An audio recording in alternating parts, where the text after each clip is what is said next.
আমার ঘরের রমণী, ওই আমার ঘরের রমণী যেন কাল নাগিনী, ঘরের রমণী কোথায় আছে কি জানি, বাপে আমার বিয়ে দেয় না।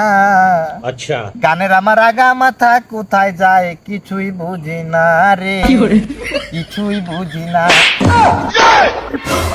আরে আলম, আরে আলম তুই কেন এখানে? তুই আমি আমার কথা বাদ দে, তুই জঙ্গলে কি করস? আরে আমি গান গাইতেছি। আমি গান গাওয়ার জন্য কোনো জায়গা আমার মনের মতো পাচ্ছি না, তাই জঙ্গলে এসে এখানে গান গাচ্ছি। মন খুলে খোদার দরবারে বিচার দিচ্ছি। হিরো আলম একটা কথা বলে না, এ আল্লাহ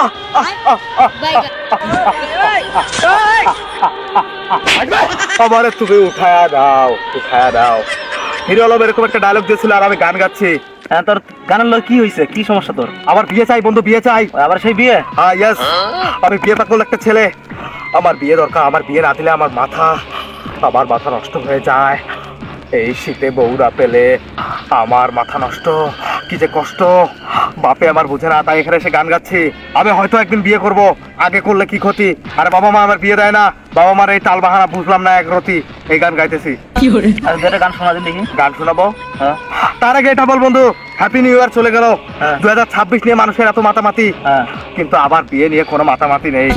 আবার বাবা আমার মনের লড়া করে কি কোনো বস বন্ধু, slip of tongue, manage mortal, মানুষ মাত্র ভুল। আসলে বন্ধু আমার বাপে আবার বিয়ে দেয় না, এই জন্য আমার মাথা বারবার ছিঁড়ে গেছে। কি থেকে কি করছে পাগলামির আমার লিমিটেড শেষ নেই। তুই তো এমনি পাগল আগেই জানি যে না। তারপরে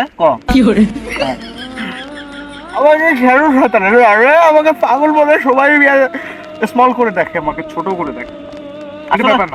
আসলে সাধারণ লাগাতো বন্ধু, আমার মনে একটাই কষ্ট, হ্যাপি নিউ ইয়ার, নতুন বছর নতুন সাল। আরে বাপের সামনে আমি না হয় পাগলামি করেছি 2025 সাল থেকে ঘ্যান ঘ্যান ক্যান ক্যান করে আসছি। এই মানুষটা তো বিরক্ত হয়ে বলতে পারে যে বাবা আজকে থেকে আর পাগলামি করো না, আমি তোমার বিয়ে দিয়ে দেবো, কিন্তু দেয় না। 2026 আসলো, জানুয়ারি 1, মানুষের কত আনন্দ, টিকটকে ভিডিও, ফেসবুকে ভিডিও, সব জায়গায় শুধু দেখি, কিন্তু বিয়ে নিয়ে কোনো আলোচনা নেই।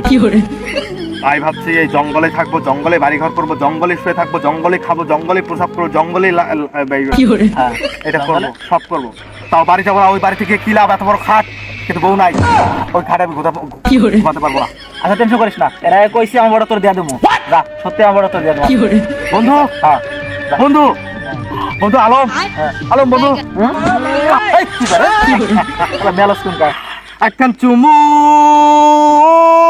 দিয়ে যা যা যা যা যা যা যা যা যা যা বন্ধু কই যাস? আরে বন্ধু এটা গান, তোরা মূর্খ বর্বর, এই তোর ফকিরনিরা যে কবে মানুষ হবে, গানের লিরিক বুঝিস না? এটা নোরা ফাতেহির গাওয়া একটা গান। আচ্ছা যাই হোক, তাহলে বন্ধু তোর বউটা আমাকে দিবি? অবশ্যই বন্ধু, তোর প্রতি আমি ক্রাশ খেয়ে গেলাম বন্ধু। আমার মনে চাচ্ছে যেন তোকে বিয়ে করে নেই, তোর বউকে বিয়ে করে নেই। মানে তোর কথাতে আমি এত আবেগ আপ্লুত, আমি যেন স্বপ্ন দেখছি আলমের বউকে নিয়ে আমি বাসর করছি।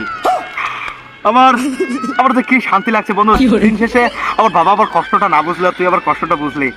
আজকে থেকে তুই আমার বন্ধু না, তুই আমার শালা। তোর বউরে বিয়ে করলে তুই আমার সম্পর্কে কি? আচ্ছা তুই আমার আব্বা? না না, আমি ঘুরে যাচ্ছি, সম্পর্ক নাই, সম্পর্ক নাই, তুই আলম। আমি তোকে মলম করে ডাকি, মলম। আচ্ছা ঠিক আছে বন্ধু, তাহলে তোর বউটাকে আমাকে দিয়ে দিবি। আমি কল্পনা করতে পারি না বন্ধু, আমি পাগলামি বাদ দে। আমি স্যালুট তোকে, স্যালুট। আজকাল কে এমন আছে, কোন বন্ধু এমন আছে যে কিনা নিজের বন্ধুর জন্য, নিজের বন্ধু সিঙ্গেলের কষ্টটাকে বোঝার জন্য নিজের বউটাকে গিফট করে দেয়। এরকম বন্ধু পাওয়া সত্যি খুব গর্বের। কিন্তু আচ্ছা বেটা, তোর তো বউই আলম। আরে আলম, আরে বেটা মলম চলে গেল, বলে গেল না ওর বউ নাই, ও নাই। আলম তুই আজকে আমার দুর্দিনে মজা নিয়ে চলে গেলি, তোকে এরপর সামনে পেলে তোর এমন জায়গায় মলম লাগাবো রে আলম, তুই কুল পাবি না। কিন্তু মনের মধ্যে শুধু একটাই কষ্ট, সবাই গেলে আমার লাগে, আমার সাথে মজা আমার শয়তানে খেয়াল লাগে, বিয়ে করার জন্য শয়তানে খেয়াল লাগে, এখন আলম লড়া দিয়ে চলে গেল। না এত বড় ছেলে একটা, আমি এখানে কান্না করলে তো আমাকে অন্য মানুষ এসে লাগবে।